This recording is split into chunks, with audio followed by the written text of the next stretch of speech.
Welcome to the program. My name is Peter Alachi.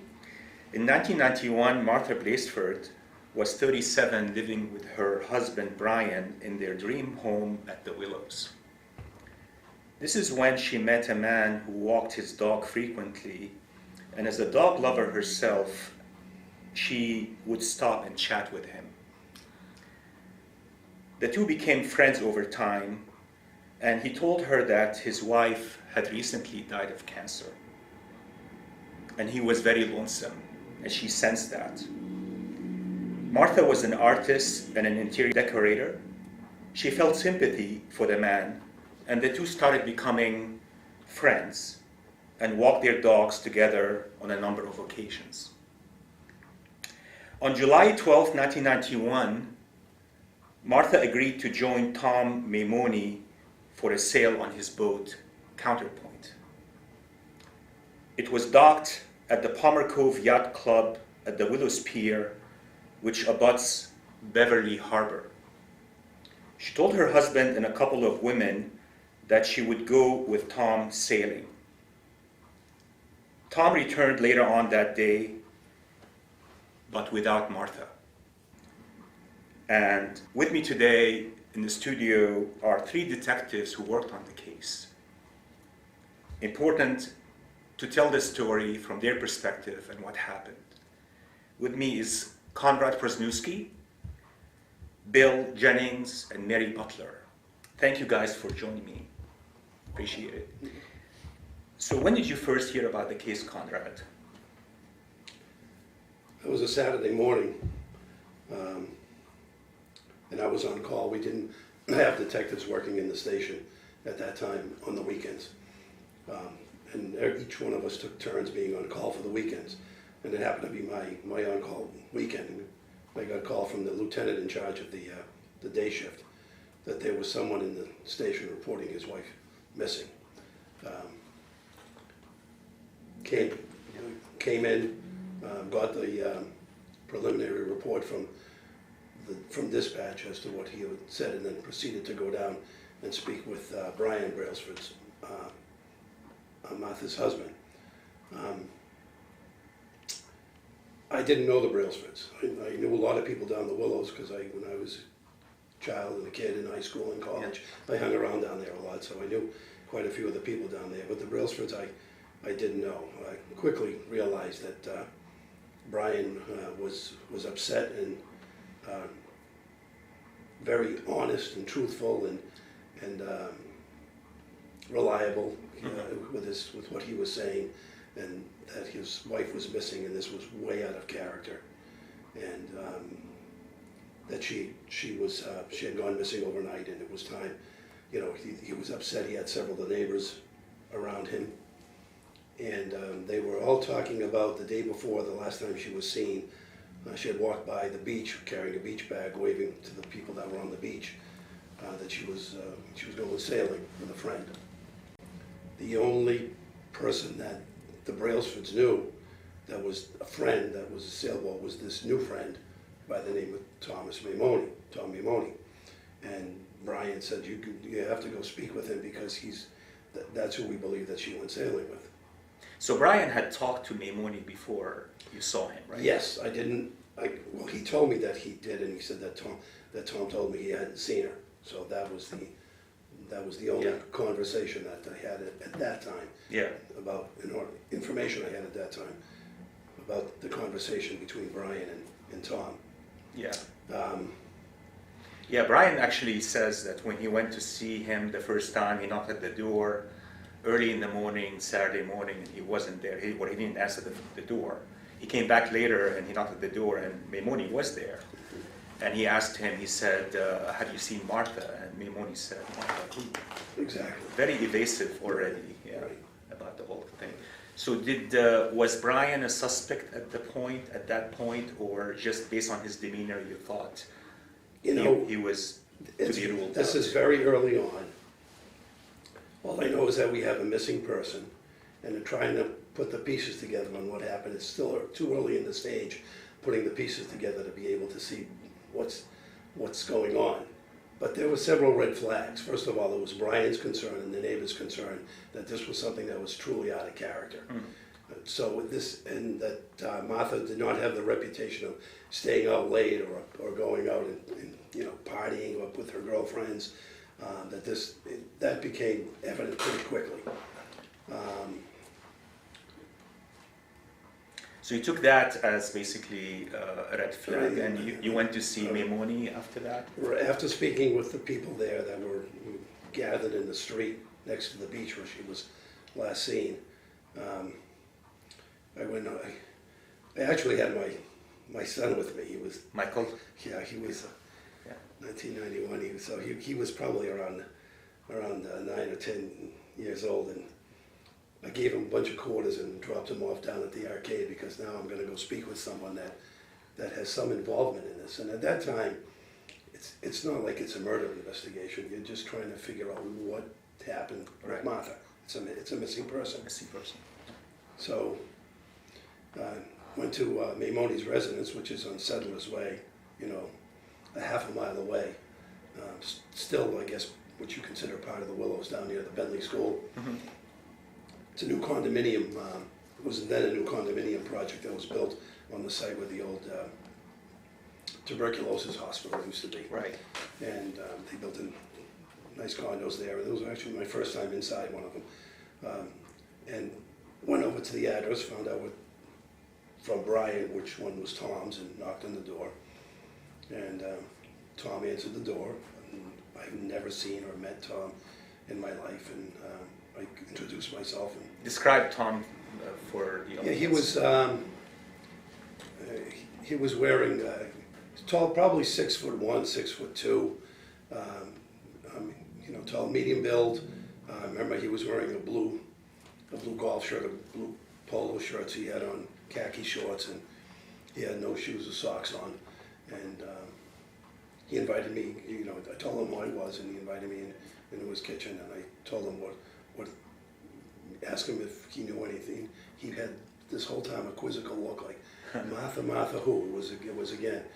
And again, I'm not saying that he was evasive at that point, but it was during that first interview that more red flags started to come up. He invited me into his living room. I sat down with him and told him what the neighbors had told me, and he sat there with this, the puzzled, concerned look, and he told me that he was happily married, that at first he asked Martha who, and I had to describe, and he says, "Oh, that's right, the woman with the dog," He denied meeting her the day before, said that he was happily married. I basically put it right on him. Look, Tom, if you guys are having an affair and you don't want it to get out, that I don't care about that part. I just want to make sure that she's okay, and that I can tell her husband that she went somewhere or is hiding or something. And oh no, I would never do that. My wife and I are very happily married. We're very deeply religious people, and I'll say a prayer for her. And, when somebody says they're deeply religious, the first thing you do is you look around the house to see if there's anything of any religious content in the house, and there wasn't. Mm-hmm. There isn't. And I'm like, his demeanor was this full of baloney kind of demeanor, and he denied ever seeing her, and he said he'd say some prayers, and we were leaving the house I was going out the kitchen door. And he says, I'm saying goodbye, he says, oh, there's one more thing I wanted to tell you. And being in the business for a while, you realize that when you're interviewing a bad guy about a crime, they always try to throw you in a different direction. It's very common that they want to have the last word.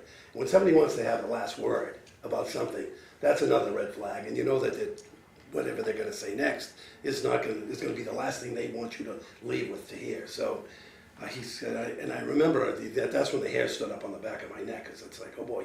And I put my radio down on the counter, and I turned around and I says, what's that, Tom? And he says, she really took to strangers when she was down there. And I said, He says, I'd take a look at the people down on the rocks that hang around there. There's some pretty shady characters that hang around Winter Island. And I'm like, Yeah, okay. And realizing he's throwing me in a different direction. Yeah, certainly. I was so taken aback that I actually walked out of the house without my radio. You left the radio there. And I got in my car, I started driving away, and on my car radio, I hear Tom coming on the police radio. And he's basically saying something like, Salem Police, Detective somebody or other, he'd lift his radio, and I'm like, now I'm embarrassed, and I'm like, oh my God, I can't believe I just did that. I turned around and went back and got my radio, and went back to the station and called my supervisor, who was then Dick Urbanowitz. And I says, Dick, this missing person, I got a funny feeling, isn't just a missing person. I says, there's something going on here. I don't know what it is, but this is all kinds of red flags. So that was the beginning of when things started to unfold. Search teams are combing the coast off Salem tonight, more than 2 days after the mysterious disappearance of a young woman. As News 7's Jerry D'Amico reports, the woman was last seen sailing out to sea, and the case has left police and others baffled. 37-year-old Martha Brailsford was last seen Friday afternoon getting on a sailboat at the Salem Willows Pier. She's not been heard from since. That's why we're asking for help from all the agencies and anybody else out there that may have seen her or may have seen a boat, 28-foot sailboat, with a woman or a woman on distress. So a state police helicopter was pressed into the search today in hopes of finding a clue. Brailsford's husband, Brian, in the green shirt and tan pants, declined to speak, but instead joined the search effort himself. He's a ferryboat captain, so he knows local waters. And at that point, you were basically. You were doing the investigation. Right, and that was only at the very beginning. Very beginning. Dick Urbanowitz came to the station to meet me. Mm-hmm. I told him exactly what happened. He agreed with me that this is something that's it's going to need more than just me. And he started calling in the rest of the division. Mm-hmm. And Billy Jennings joined us, Mary joined us, and we had a little powwow about what's going on. And I told him my plans. I went out and immediately started trying to retrace her footsteps while Dick coordinated everything inside the station with everybody else about how we're going to be handling this. It's kind of like the Reader's Digest version of it. Mm. But Bill, when did you come into the picture I of the believe the investigation? day after I came in, and was it Monday? Was it Sunday. Sunday I get called in, and first thing Conrad said to me is just, this guy's lying. The whole thing, everything was a lie. He started, Mary started looking into his background, right? That was a little bit later. Yeah, a little bit later. It's Right. just, and we started looking around to see if we could find anything with the people, if anybody's seen Martha or anything like that. And did a little surveillance on him. We were watching him a little bit, not too closely, but we were. So how do you usually watch a suspect like that? Do you, Very carefully. Very carefully. like from far away, but we you have- do send someone to look at Back then we had cars that we used that weren't police cars. Mm-hmm. And we could inspectors needed, And- go sit someplace and binoculars or whatever, we could blend in with the other cars. And a lot of times people wouldn't even be looking for us anyway, so we were very good at doing surveillance. You had the tinted windows and everything when you were in the car, so In certain they don't ones. see. Not all of them. Not always. Yeah. Yeah. Certain ones did, but other ones didn't. Mhm. But we could blend in pretty well. Cool. And, the way we dressed back then, we didn't look like police officers, so. Mhm. And what did you find about Maimoni's behavior when you were surveying him? Anything out of the ordinary, or he was just like in and out of the house and not even care? And one of the things that happened, Peter, and I think this has got to be brought early on, after the family told the police what had happened, that I guess they had friends in the media and in the news business. They took it upon themselves to contact the news media, and they made flyers, and they started putting flyers in the news media. So it was within hours that all of a sudden the news media is calling and asking questions. Became a circus almost. Yeah, right, right, right. The tent doors opened and the circus had begun with the media, exactly.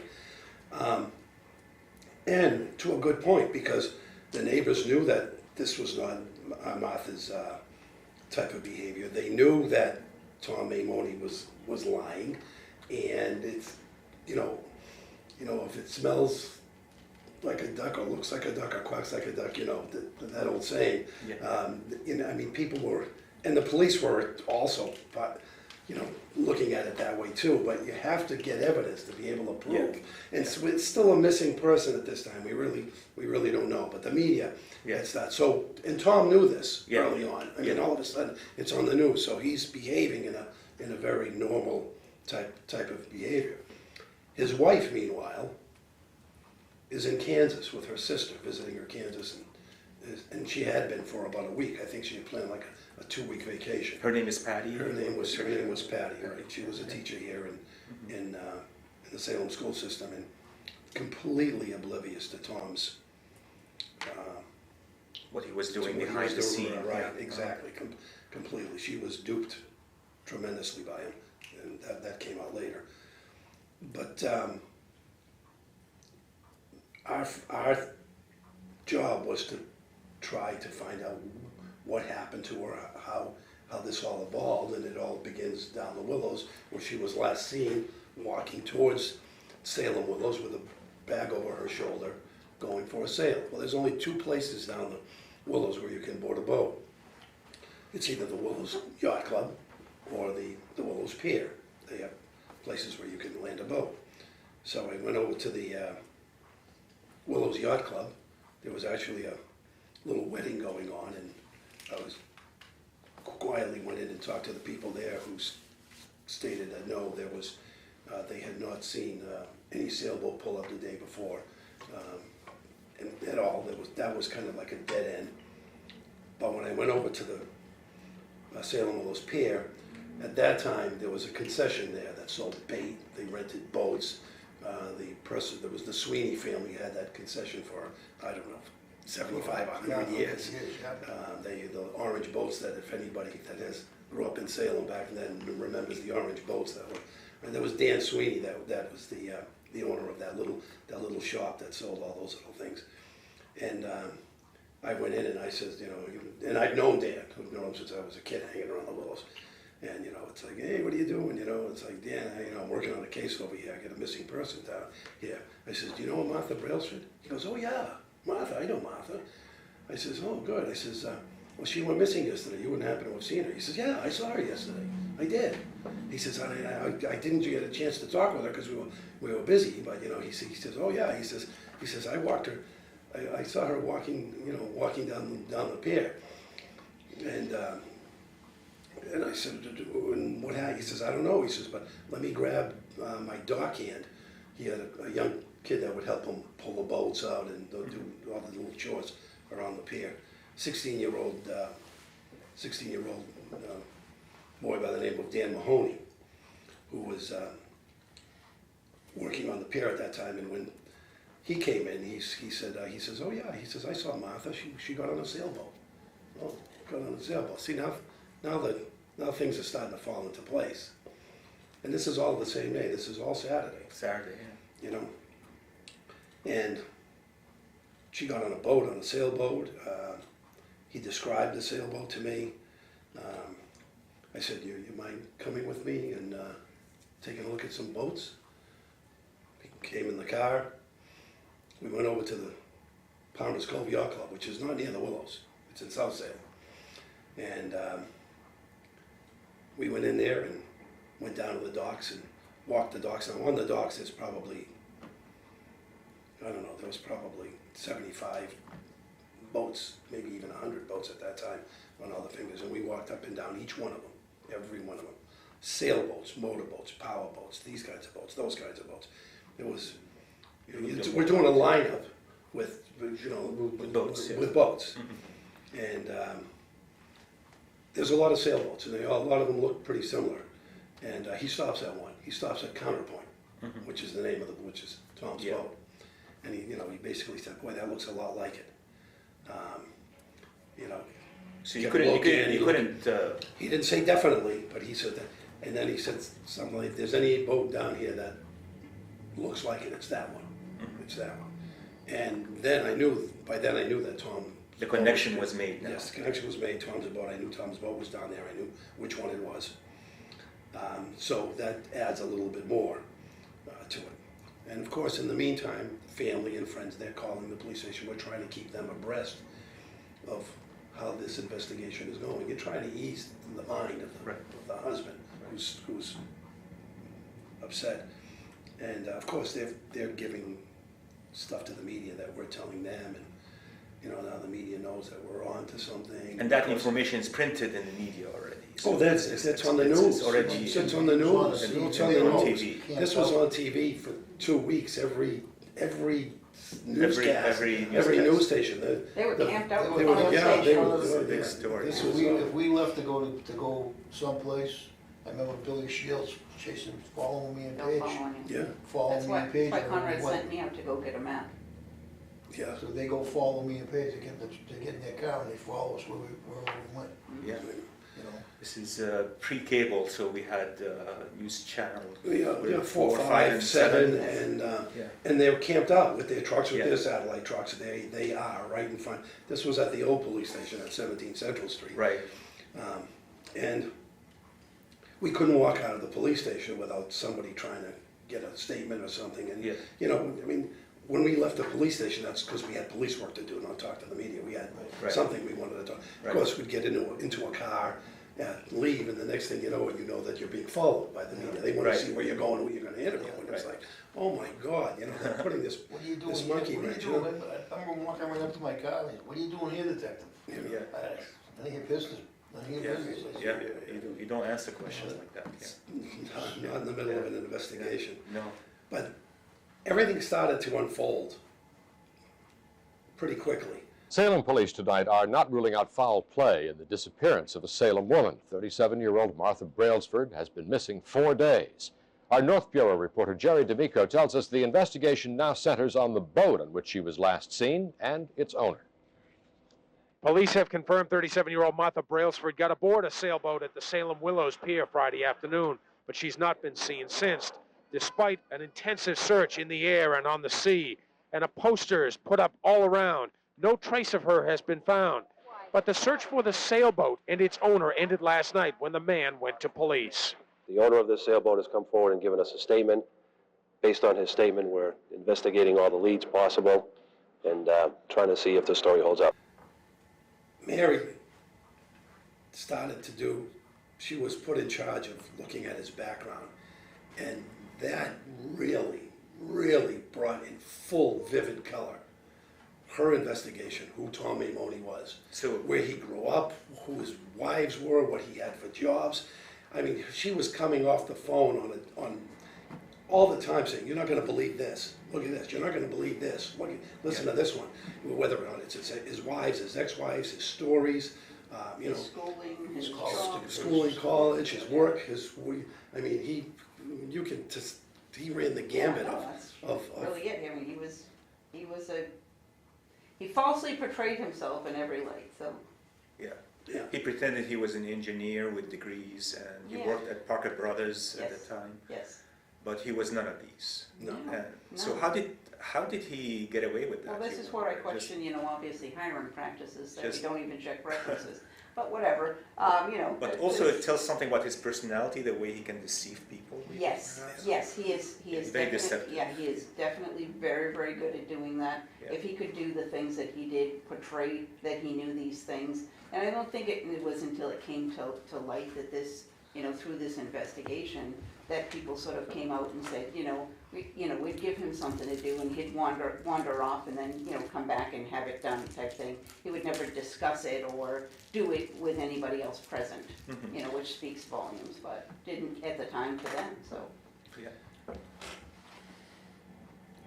Tom Maimoni's wife, Patty Maimoni, thought that she was his second wife and that his first wife had died of cancer. Same story he told her. Where in fact, Patty was his fourth wife. The past 3 wives did not die of cancer. And each one of them was interviewed, which was another story in itself. His education, his resumes that Mary had dug up from all the companies where he worked, different resume to each company, and some of the companies that he worked for had government contracts. You know, he was working in cryogenics, that he was working for NASA. He was, he was doing work on the moon, and it was. Crazy. But people believed him. He had the gift of gab. He was a very, very convincing storytelling person, and he learned enough about each subject to kind of pass it off to the average person that, you know, That he knew because most something. people take people face value that they tell the truth, and if they give you a little bit of science behind it, all Yeah. of a sudden you believe them 100%. Yeah. At the yacht club, they all thought that he was a veteran who was a pilot who was shot down in Vietnam and dragged his co-pilot on the beach, and he was saved.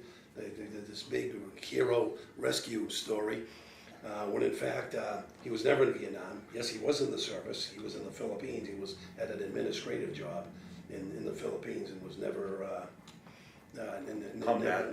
never combat, never in Vietnam. Did you confront him with the information immediately, or you kept it to yourself? No, No, we kept it. Yeah, a lot Conrad of had a it. very strategic plan You of know. how he dealt with Tom. Yeah. Yeah. And it was real, I mean, Conrad can talk about it, it was really the regular, intervals of discussing them and just saying, I'm just trying to understand this point, and it was a building mechanism to really tie in the lies in essence Right. and the fabrication, Yeah. so. And up to this point, it was a case of a victim who had disappeared, right? You had no body, you had no murder, Right. you had no confession. Right. What happened next? So after you went to the yacht, After we went to the yacht yacht clubs, and there was another witness who lived on Baker's Island, Ruth Buck, who she was on the Willow Spear at that time, and she was able to come down and walk down the Palmer Cove Yacht Club and look at the boats and point to Tom's. There was another witness who also saw Tom with some kids that were fishing at the end of the pier that were able to describe the boat. I mean, it was evident that she had gotten on Tom's boat, and we sat down and it was determined among us, well, it's time to bring Tom in and put it on him. So we told Tom that we had information about the case, and Tom he said, anything we can do to help, anything I can do to help, I will do anything I can do to help. So when we called him and said, geez, we got a little bit of information, you want to come in and help? And it was like, okay. And of course he came down, and he sat down and we told him what we had, and it was basically, Tom, I don't know what's going on between you and Martha, but she got on your boat, and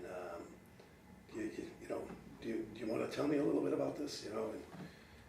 And I remember he put his head down and said, maybe I should, well, he looked at me and he said, maybe I should talk to a lawyer.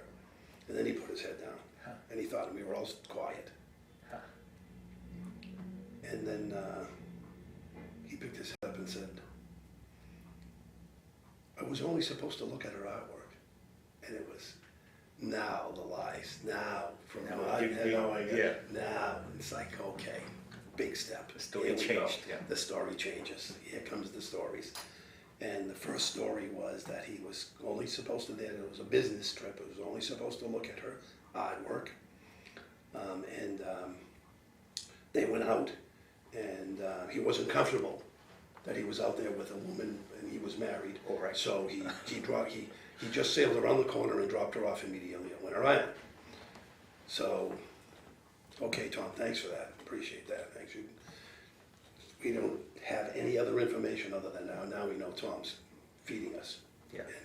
And he's asking us questions, which I know, Yeah. because he wants to know where he's going to go in this direction. where you're at. Right. And you got to remember, he's built his whole life on convincing people that he's who he is. Yeah. So I'm sure he's 100% convinced that he can pull the wool over the eyes of the police the same way. But you still had to follow the lead. You had to go to Winter Island and Right. investigate whether she was there or not. So so that's where it shifts. Okay, so she said he dropped her off at Winter Island. Well, we went to Winter Island. We went there and found out everybody that was there that day, most of the people, the harbor master. We found out that one of our captains who was in charge of the dive team at that time, Bob Callahan, he was there all day long because that was one of his favorite places to sit and have coffee and read the paper. And he saw that there were two boats that were on the docks. They were only supposed to be a temporary tie-up, and they had been there for hours. The harbor master actually came down and rowed up those two boats. Thomas Maimoni never came to that, and it was quickly proven by the witnesses and by the harbor master, Bob Callahan. As a matter of fact, one of those boats was her dentist, who wound up identifying the remains based on her dental records. He was tied up. He was one of the boats that was sighted by the harbor master that day, and he didn't see her that day either. So again, we bring Tom in, who's willing to help us. He's going to come in. He's going to be the hero, and comes in, and we tell him basically that's baloney. What happened? And again, he gets quiet, and then he says, it was a rogue wave. It was a rogue wave. And he tells the story that they had actually gone out sailing and she had fallen overboard. And he jumped in to try to save her, but he couldn't find her, and that was it. So now, we don't have a body. All we have is what Tom's telling us, which we know is going in all different directions, trying to make sense, and we're trying to find Martha. We're trying to find Martha for her family. We know now that it's, Tom did her. We know he did her. I mean, it's just, there's no baloney there. Did he say where about she had fallen? She had supposedly. Right, exactly. So we asked him and we had a chart of the harbor, and he basically pointed to an area outside of Gloucester Harbor that's where they were when they got struck by a rogue wave. And we're probably about a week into the investigation at this point, because and you got to remember, there's a lot of things going on at the same time between the media, the family, People calling on their phone. yeah, and the media it's constantly, they're putting it out there, and different people are calling with their own theories and their own ideas, and there was a lot of grass fires to put out, as we say. So his version of the rogue wave was that this is where she was, and that's where she got knocked over, and where he was pointing to was over 100 feet of water. It was going to be a very difficult place to do any kind of search and recovery, and we were kind of talking about that, and it was about a week into I remember I was talking with Bob Callahan about doing the dive, where we were going to dive next, because the dive team was out there every day looking at different spots. We had found out, these folks had found out who he hung around with, where he liked to go in his boat, where he would go, and and so we knew different areas that he would anchor his boat. So we're diving in those areas, looking for any kind of evidence. Yeah.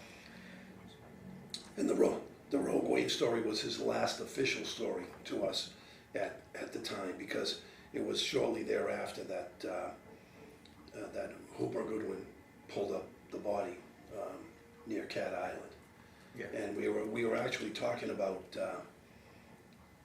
Peter Baglioni was in the office when that happened, because he was the juvenile officer, the juvenile detective, so he was the 8th guy in the investigation. That's it. We were looking at the chart. We were planning what we're going to do next. By that time, the state police had come in. We were given their points of view of the story. The DA, Kevin Mitchell, was actually started, because we know we have a guy we have a crime and we have no body, and the talk about is how are we gonna put this all together and charge Tom? How is this, because we have all his lies. Mary dug up his whole house of cards, and it was incredible. I mean, I don't know, every aspect of his life was just built on lies. Every time she got off the phone, it was, I got another one. Yeah, Everything you talked to. Did you know he worked here? Just look at this for a resume. You're not gonna believe it. I just got off the phone with his second wife. She's alive. She's been living in so-and-so, you know? It's like, you know. All right, people call, you know, call us at night on the phones, Yeah. which would talk, you know, different stuff and different stories. Putting all the pieces together, but your strategy was really, Yeah. And, I think, and, instrumental, and Conrad, so. and in the meantime, the media is putting something out every day, and people are chomping at the bit, and they're kind of pushing it down our throats. Why aren't you charging them? Obviously, these are all lies. You know what I mean? You know, they're kind of being kept abreast in some ways as to where the investigation is going. I mean, when the body popped up, we were in the office and talking as a group as to, you know, what our next step was going to be, when all of a sudden I remember Peter Bagley going, wait a minute, guys, wait a minute. Everybody shut up. He says, I got the Marblehead Harbor master on the phone. They got a body out in Marblehead Harbor. It was like, are you kidding me? You know, it's boom, everybody takes off. It was just before 11 a.m. when Salem police divers got the call. A body had been found in the waters off Marblehead. A few hours later, police confirmed what everyone already knew in their hearts. A body believed to be that of Martha Brailsford was found by lobstermen this morning off of Cat Island at approximately 11 a.m. The body was tangled up in lobstermen's lines, and according to sources close to the investigation, there was a weight belt wrapped around her waist and an anchor tied to her ankle when she was found. The Salem Harbor master's boat was slow as heck, so the Beverly Harbor master picked us up, and they had a new boat, zipped us right over to Marblehead. And I remember saying, oh, you know, now we got to identify this. Please be somewhere that we can, some clue, praying, some clue, something that we can point. You knew it was Martha. You knew it was. Point to a murder. Yeah, point to Tom Maimoni. Please, please, something point to Tom Maimoni. And got off the Beverly Harbor master's boat, jumped on the Marblehead Harbor master's boat. He had already taken Martha's body out of the water and put it on inside of a cadaver bag, a body bag. I hate to say it like that, but and I unzipped it, opened it up, and the first thing I saw was a colored weight belt around her. And we had known that he was a diver. We had already known that there's pictures of him diving, even though he was never legally certified. Of course not. There was a rope around her anchor, and there was an anchor that they had to cut the anchor to get her into the bag and onto the boat. But it was like, oh my God, there's the evidence. There it is. He tied her next to an anchor. He had disrobed her. He had put a weight belt around her waist. It was his wife's weight belt, because they would go diving together. It was Patty's weight belt. And he brought her to an area where he could bring his boat in and not be seen by land. He was on the other side of Children's Island, or Cat Island, where the Marblehead YMCA camp is now. And there's a little tucked-in area on the other side where you can bring a boat in and really not be seen by anybody. And he dumped it over there, but Tom was not a nautical guy. He dumped it right in the middle of prime lobster. And he does not understand how the lobstering business works. Yeah. But where he dumped her body with the anchor was right on a line that was connecting 10 lobster pots. Yeah. So if there's a lobster pot over here that you see on the water, and the same color one over here, there is usually a rope that runs down, and there's lobster pot, but those you don't see. Yeah. So he may have thought he was in open ocean, but in fact he wasn't. He was in an area where there were lobster pots and lobster lines. Gotcha. And one of those, and the anchor fell onto one of those lines, and when Hooper was pulling his line up, the first thing Hooper saw was a leg come up, a foot come up, and he immediately stopped. And he called the harbor master. He jotted down his Lorraine coordinates where he was, and he just stopped and he did everything appropriately. Everything. Martha's body was in a extremely decomposed state. I was on the dive team. I gone to school and I know a little bit about bodies in water and how long they last and everything else. She was, for her to be in that condition and only being down there a week, something was, the crabs and lobsters and everything, they did their job very, very, very quickly. It's also July, and decomposition is faster in those temperatures. Right, but and it came out in the trial. Some things came out in the trial, and some things weren't admissible. And I guess you can say now what was admissible and what wasn't, because I mean, this case is over. He's dead. She's not with us, and Brian's family has moved on. They had to bring in a weatherman at the trial to. Well, to say the weather, that's because to refute his rogue wave. Rogue wave. His rogue wave theory, Right. that he, but then he told a different story in court about how he valiantly tried to save her, but that's down the road a little bit. Yeah. So the body went to the medical examiner. Body went to the medical examiner. And you guys, meanwhile, in the office are planning to go and bring him in. As soon as the body came up and it was obvious that the anchor and weight belt, we have the evidence tying Tom to it. Absolutely. Right to the house. So I'm out on the ocean. I radio in, and then they took over. I'm staying with the body, but now the rest of the team is out looking for Tom. Yeah. And so Mr. Maimoni is missing right now. Police are looking for him. They describe him as 6'4", a slender build, a mustache, and dark thinning hair. An autopsy on Mrs. Brailsford's body is expected to be conducted tomorrow at Tewksbury Hospital. Once Mr. Maimoni is apprehended, he will be arraigned at Salem District Court. Reporting live from outside the Salem Police Station, Victoria, Block News 7. Back to you, RD. We went right to the house. The minute he called and said what he had, we were on the way. We pulled up to the house. This is on Settler's Way, his house. Settler's Way. We went up to the door, started banging on the door. No one answered the door. So I stepped back and I booted it in. And his wife was...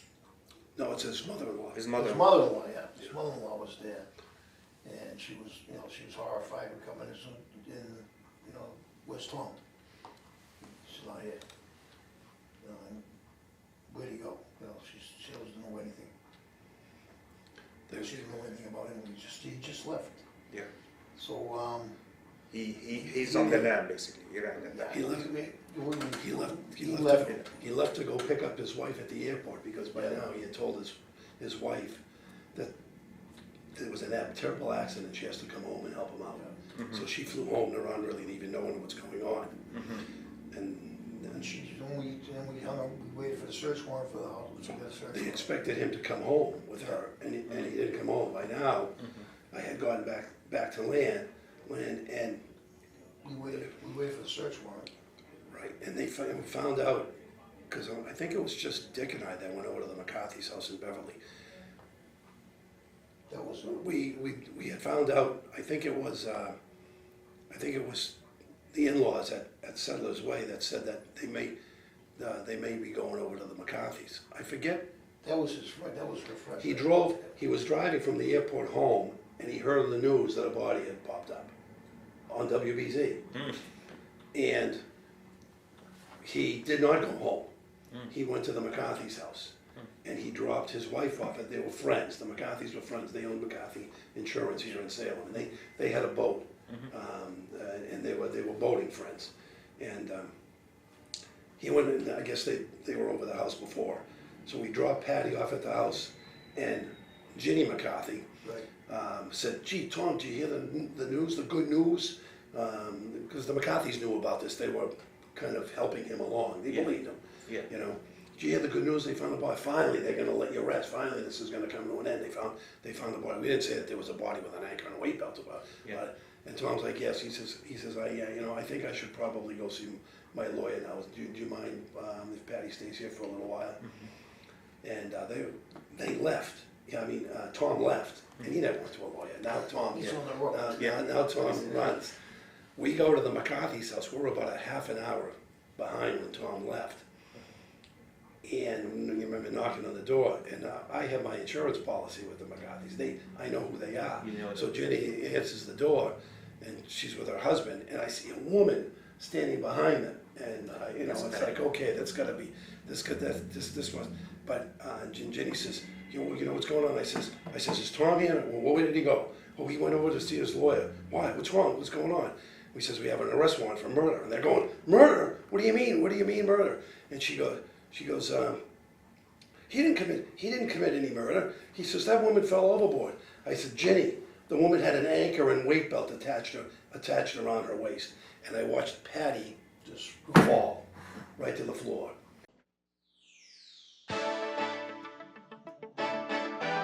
From WHDH-TV Boston, News 7 at 6.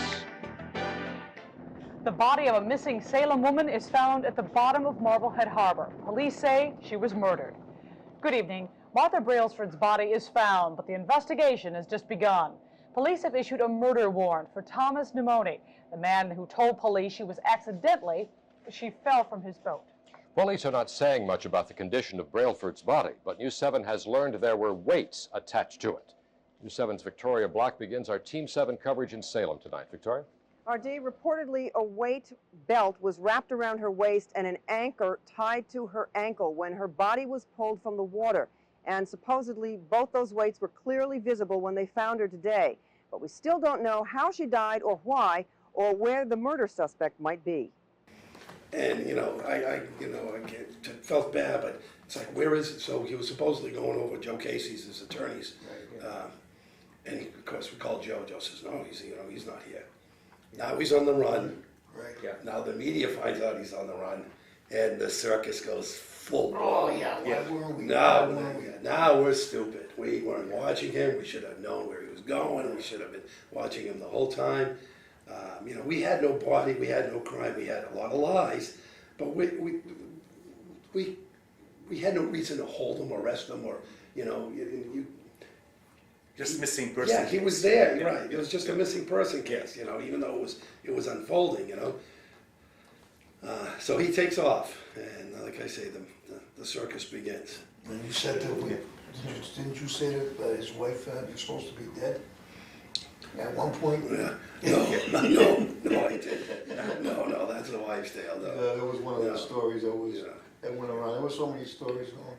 Well, one of the stories was going around at the time, and the police department needed the help of Salem's official witch, Lori Cabot, of course.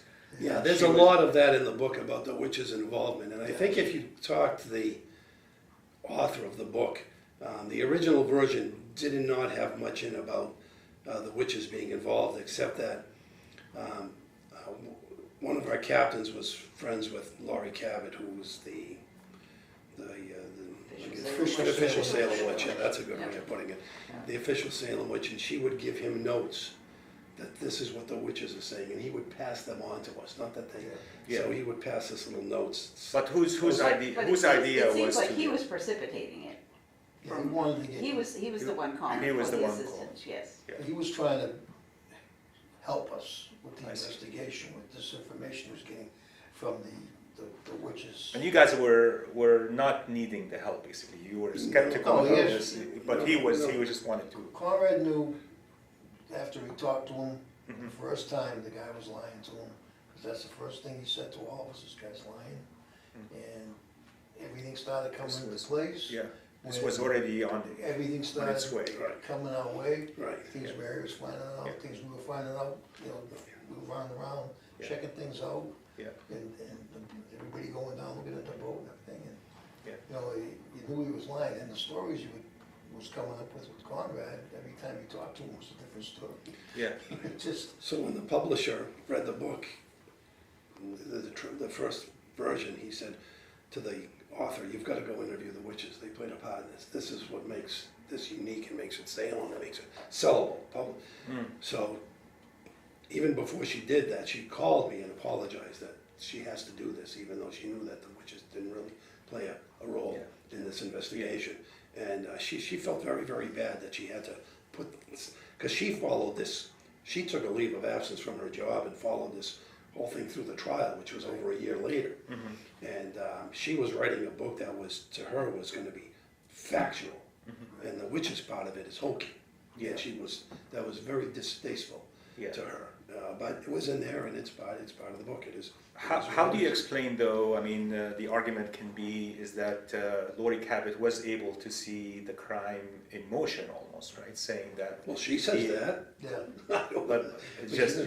Yeah, I was going to say, well, the reality of it is that it happened, right? I mean, Captain Murphy, he actually called and, she provided information and he relayed that information. How that gets tied in. I mean, so the reality is it a part? Yeah, because it was happening simultaneously. Yeah. But was it really part of the investigation or just part of the story? Part of the story, I would say. Yeah. I think that makes. Part of the investigation. Yeah. We had, if you listen to the phone calls that me and Conrad took after the news media would do their 11 o'clock news. Yeah. It was people were calling, he did stuff to me, he did stuff, people would say, when he lived in Rhode Island, he did this to me.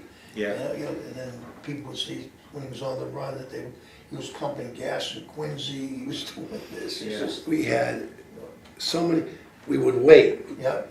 Billy and I would deliberately wait for the 11 o'clock news. Yep. Just because we knew that after they broadcast what they had learned that day, that we would start getting calls. And then we did. As soon as the news was over, the phone calls started to come in. And you needed that. That was information that the public was given. But it was so scattered, so everywhere. I mean, there were sightings all over the country. There were sightings all over, although there were sightings outside of the country. We had somebody who swore they saw him in New Zealand. I mean, as soon as he ran, his picture was plastered on the news. And, full TV, every night that he was missing, and every night after the news, people would call and we'd be waiting for it. The break came when he tried to use his credit cards were shut down immediately as soon as because his access to money made a big difference how far he could get. And it was up in Maine that he was running out of gas, and he filled up his tank. And back in those days, I guess you could fill up your tank, then walk in and give the credit card to the cashier instead of the other way around now. And he did, and the cashier said, you don't have any money in this.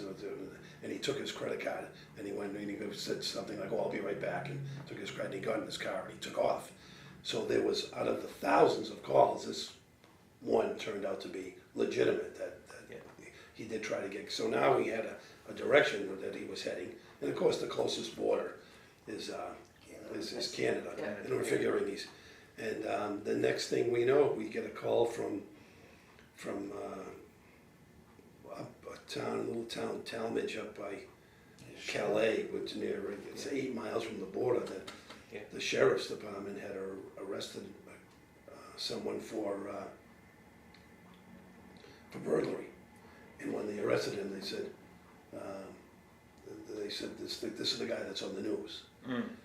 So I spoke to the deputy, and he, to find out exactly what happened, and he said that Tom had pulled his car in behind a cabin, and a cabin that was vacant, and he had broken in and he was sleeping in that cabin. Nearby was another cabin that had people in it, and saw a car behind that cabin that didn't belong. So they called the sheriff. The sheriff went in to investigate, and Tom was sleeping on the bed. He was arrested without incident, and as he was being led back to the cruiser, he said to the sheriff, sheriff told him, you're under arrest for, burglary, blah, blah, blah. And he says, Massachusetts wants me more than you guys. And he didn't even know it. And he's like, he didn't know who Tom was at that time. And he said, really, why is that? And he said, because I killed my neighbor's wife. He said killed. Killed. Killed my neighbor's wife. That was not admissible at court because he was not given his rights to self-incrimination. He was not given his Miranda warning. So we could not bring that out in court. Even though there was sidebar arguments and hearings on that specific statement because they said it was a spontaneous utterance. How did the sheriff know? You know, he hadn't been Mirandized. He wasn't talking about the burglary. But as soon as the court decided that as soon as Tom said, Massachusetts wants me more, the sheriff at that point should have said, okay, let me Mirandize you, and then you can tell me. Yeah. So that's what happened. So, yeah. And Mary, you were in Maine at the time with your family. You were traveling there. And how did you hear about it on the radio? I was going to say, well, we only had beepers, so no. So the beeper went off and then found the nearest payphone to call in. Yeah. So, I mean, that was I was going to say, that's kind of like the interesting thing about what, Laurie had told Captain Murphy about, him going to Maine. I mean, it's kind of like the clearest route from here if you're trying to, exactly, get out of the States. I mean, so, I don't know. Is that really insightful or just like, it's a guess. It's a guess that is knowledgeable based on putting things together, perhaps. Exactly. Yeah, it didn't hurt, but on the other hand, it's not real investigation, so to speak. That you guys were doing. Yeah. Tom gets brought back to Salem and he's arraigned for murder, and everybody says, "Okay, it's all over." Well, the investigation's over. No, the investigation's not over at all, because now he's speaking to his attorney, and now comes the defense is going to present a defense, and it's our job to investigate how he's claiming what had happened. And he actually, during the trial, he got up and told the third or fourth version of what happened, and now there's another version that he testifies to. He takes the stand and he testifies to this incident that happened. And the incident goes something like, we were going out for the sail, and a rogue wave had struck, knocked her overboard. So I jumped in and I dragged her body out of the cold water back onto my boat, and I tried to do CPR on her. I tried like hell but she drowned, and I tried, well, why didn't you, the cross-examination questions were, well, why didn't you call the Coast Guard? The water was so cold it froze my vocal cords. I couldn't get on the radio. I mean, there was the things that he was saying, and of course everybody's taking down notes. The court ends that day, and we're running around saying, okay, what was the weather that day? Trying to dispel any of that, because he's, still in the cross-examination. Then why was she naked? Because he made the mistake of, he didn't want to come, and this was beautiful, the whole family is in court. He didn't want that thing on his boat anymore. That was his words. Right. And you could hear the moans, the gasp and the moans in the courtroom when he said that. His lawyer, Jeffrey Denner, I could see Jeffrey just put his head down like that. That wasn't such a good thing. That thing, he calls her that thing. So he took her clothes off and put the anchor and weight belt on her and found a place to dispose of the body. But he didn't kill her. She drowned. He didn't kill her. She drowned. Well, Didn't they match the rope? The rope that was tied to him. He had more rope than not. Oh yeah, Everything was the matched. physical evidence tied to the scene. We found the other weight belt that his weight belt. Right. In the pictures we found, but I don't think they ever used them in court. It was identified as his anchor. Yeah. Didn't you find also the map with the X where he dumped her? So again, that's during the trial. When some of the stuff is being transported over, he had a chart book, which you flip through the pages. There's different charts of different parts of the waters off Massachusetts, and I was actually with Captain Murphy at that time, flipping through the charts, and we get to the one of Salem Harbor, and you look at Cat Island, and there's an X with a circle around it, right where he dumped the body. And we both looked at each other and went, "You got to be kidding me!" It's like everything fell into You've got to be kidding me! Now the trial's already starting. This is now new evidence. Right. Yeah. It's like, we called Kevin Burke, the prosecutor, and he's in disbelief. He says, you know, save your pens, we're gonna have to test them because the defense attorney's gonna claim that we did that. Yeah. You know, it's absurd. But, you know, it was introduced to, and, you know, his excuse was, there were several X's in the book, and there were. And now those were his favorite fishing spots or wherever spots. And it just happened to be where her body was found. But that was remarkable. So you mentioned Jeffrey Denner. There was another attorney, Richard Howard, defense attorney. Do you recall his name? I think he was at the beginning, and then Jeffrey Denner was a very prominent Boston attorney whose face you'd see on the news a lot. He decided to step in and take over the defense. And you guys had to talk, of course, to the prosecutor, Kevin Mitchell, at the time. And Did a spectacular job. Great job. Yeah. And you had to testify in the case. Yes. Yeah. So when did you all had to testify? All of you had to testify. Yeah. In what order did you guys testify? I was gonna say, I did not testify. They I think you were able to do. You did it Yeah, all. I think you were able to. That's what I I think thought. you were able to testify. do. We were sequestered, so there was at a point in time, if you did not testify, you could not enter the courtroom and hear the other testimony. I see. But after I testified, I got to stay in the courtroom and listen to the rest of the testimony. But I thought that maybe. But The you only thing I would have been able to testify to is the stuff we found Yeah. that matched up to the rope and all that. yeah, I'm gonna see this on page 215. I have it marked where you testified. It says, dressed in a navy blue jacket, Detective Sergeant Conrad Prosniewski folded his hands in front of him and took the courtroom back to the morning of July 13, 1991. So you're almost like telling the same story we're telling. Exactly. Just- Exactly. Just bringing everybody up to date. Not quite in In the same way. chronology, Well, the same. And the thing is, what I had to testify to was only things that were admissible in court. I couldn't add any of my own thoughts or color or anything to it because that's not. It would be speculation. Right, and exactly. all that. They throw it out at the court. So this was,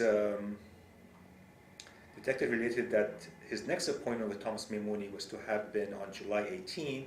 They had planned to go out on a police launch to the location of the alleged incident. And the attorney asked you, sir, did you keep the appointment with Mr. Maimoni on July 18th? He says, no, I did not. Something happened, asked Mitchell. Martha's body was found, in what he said. And America's Most Wanted was in the city, was staying at the Hawthorne Hotel at the time, and they wanted to do a story, Yes. and you guys had to get in touch with them also? Yes, and- yeah, they wanted to do something about it, but that was, again, the media is just building and building, because at that point he hadn't been found yet. So, I mean, now this isn't just local news, it's national news. National Because when he news. took off, every bulletin, everybody across, my sister in California is saying, I'm seeing Salem on the news, what's going on, Some of those reporters were brutal. I mean, we couldn't. What do we find? Vicky Block snuck into the building. Oh yeah, broke right into the police station. Broke into the police station Our and door was hiding in didn't it. shut, Was yeah. hiding, trying to hear what was going on. The door didn't shut that good because it was ancient door. Yeah. And it's the door we used to go upstairs, and she was the door and came up the stairs and was in the hallway as we're all in the office and she's listening. And someone came around the corner and said, "Hey, what are you doing here?" We had to throw her out of the building. Yeah. She would all the time. She did whatever she could do. She was really doing her job, but she was getting Way above and beyond what her job was, but she Yeah. was. way beyond the call of duty Yeah. for that woman, I'll tell you. But Yeah. we're sneaking up and listening to us while we're talking, we're trying to find out what Yeah. was going on. I mean, it was an interesting case, and people had to,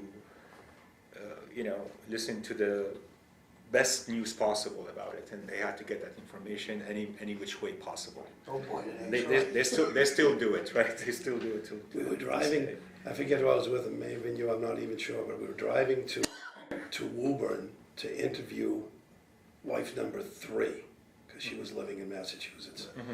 Wife number 1 was living in Rhode Island, wife number 2 was in Florida. Yeah. And wife number 3 was in Woburn, and we're driving along in the unmarked car, and I look and I can see the news car is behind us on 128. So I speed up, it speeds up, I speed up, it speeds up. We're doing almost 100 miles an hour, and they're following. Call the Reading police and says, "Will you get these guys?" They stopped the news truck and gave him a citation for speeding. Oh, wow. I mean, we couldn't shake them. Yeah. They would follow you everywhere you went. So, yeah. Unbelievable. Yeah. So what was the defense crux argument, basically? How did they try to defend the undefendable? It was an accident, and I think the jury had, the jury came back with murder 2 instead of murder 1. So when somebody's charged with murder, it's up to the jury to decide whether or not it's murder 1, 2, 3, manslaughter, or self-defense. But when he was, the defense attorney kept saying his last version was that she drowned, and the only thing that he was guilty of was disposing the body. Thomas Maimoni refuses to talk, but it was a prosecutor who spoke in court today, revealing the rest of a story that has sent shockwaves far from the North Shore. Prosecutors claim Maimoni lied to police and even Martha Brailsford's husband, claiming he hadn't been sailing with a 37-year-old woman, later changing his story twice before claiming she had fallen overboard and drowned in an accident, cooperating right up until the body was found. When the body was found, Maimoni fled to northern Maine, where he was captured Saturday, when he reportedly confessed to Brailsford's murder. The prosecutor told the judge Maimoni courted other women right up until a few days before the murder. And there, once out in the harbor on his boat, his actions would become, quite frankly, Your Honor, by the description of these women, quite offensive in a sexual nature. A court psychiatrist testified Maimoni is nervous but understands the charges against him and is not suicidal. His lawyer claims Maimoni has signed all his assets over to his wife, is unemployed, debt-ridden, and needs a court-appointed lawyer. I thought his attitude today was good. He was very cooperative with me. He showed a great deal of faith, just generally, but he's very, very nervous. When the jury went to deliberate, nobody knows exactly what happened, but there was blood on the boat. There was 7 bumps on her head. There were, big bruising on her head since she had been struck several times.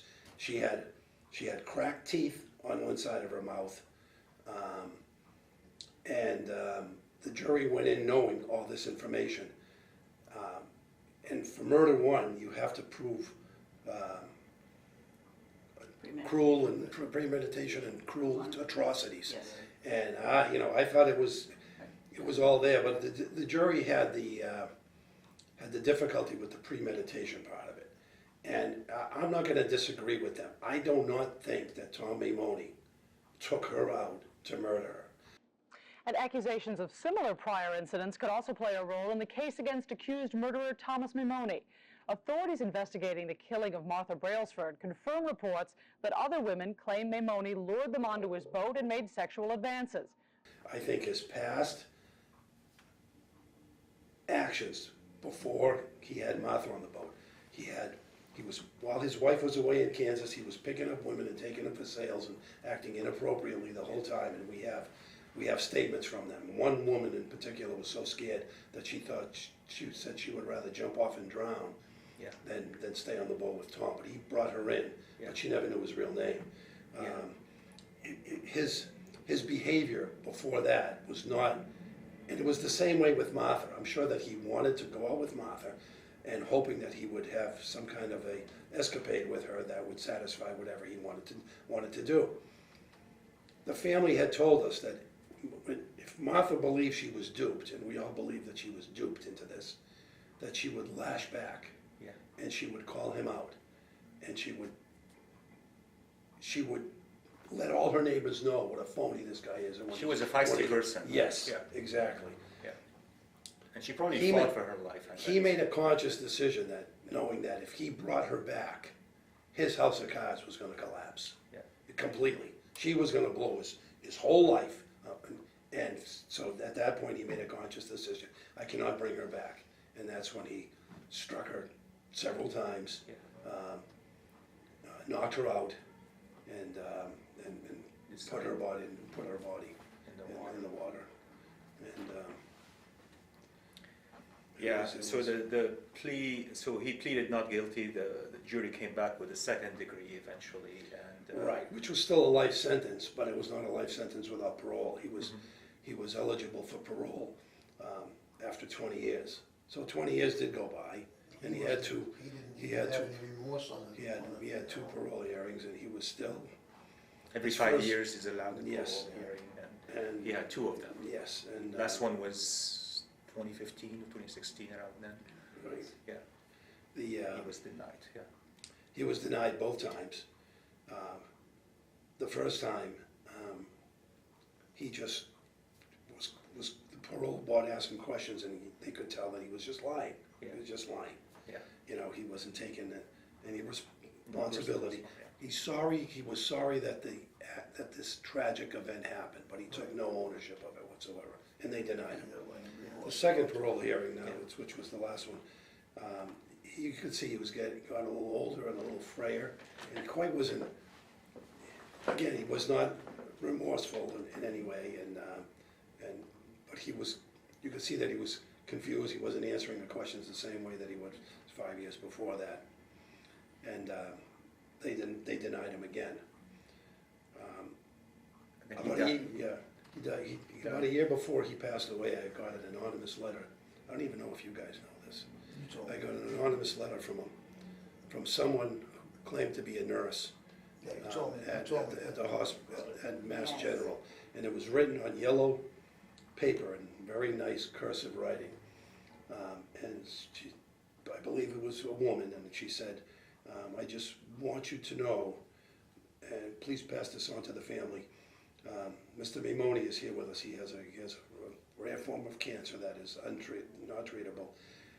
He probably has about a year to live, and it's going to be a very, very slow, agonizing death. She says, the reason I'm writing this is because when he first came in, she didn't realize who it was. And when somebody told her and she looked into it, she was appalled at what had happened and what he was done. And she felt that it was necessary for the family to know that he was not going to live much longer. Yeah. And she was right. And he passed away He a passed year away. later, 2017, his death, when he passed away. I think we have time to go over very, very fast here. Where are you now? And Conrad Prosniewski, you are a city councilor in Salem, and I retired I retired in 2019, in July of 2019, and never with any intention of going into the political scene, but a lot of my friends and my co-workers and people in the city said, you know, look, you should run for city council. You know, you just can't stop cold turkey. And they were right. You know, you do this job for the many years that we did. It's difficult to just stop cold turkey. You know. Yeah. And I went on to be a city councilor. Billy still works down the police station. He dispatches, so he still has his fingers. In 2000, Yeah. what, 18, Yeah. as a sergeant, and I ended up leaving. I was gone for a month, and the phone rang, and Mark Burby says, "Hey, you want to come back to work?" Answer 911 phone calls, because they had spent a ton of money on me at the end of my career, because I worked inside a couple of days a week. And I said, "Yeah, I'll come back," and I've been there ever since. And I worked. for you. I usually, it was only supposed to be 1 or 2 days a week, but a lot of times I work 4 shifts a week. I work, sometimes working more now than I did before, but you know, I enjoy it. It keeps me busy. Like Conrad said, Yeah. you know, I was on the road right up until the last day, and we were the chief, right? Mary was the chief of Mary police. was the chief when I retired, Yeah. and I just since I had a nice little shift that I had, but then I used to work a couple of days inside, a couple of days. Yeah. And most of the days outside, but, you know, I used to go like from a cruiser to doing nothing. It's very hard. It doesn't work, and, you know, it just doesn't work for, Yeah. especially the business we were in for all those years, Yeah. you know, so. Excellent. And Mary, what are you doing now? You're at the museum, right? Yes, I'm at the Peabody Essex Museum, yeah. And you're the chief of the security I'm, the team director there? of security Yeah. and visitor engagement. Well, thank you, gentlemen, and Mary, thank you so much for coming to the show. And I think this eliminates a lot about who Tom Maimoni was and the story itself. Thank you for joining us, and good night.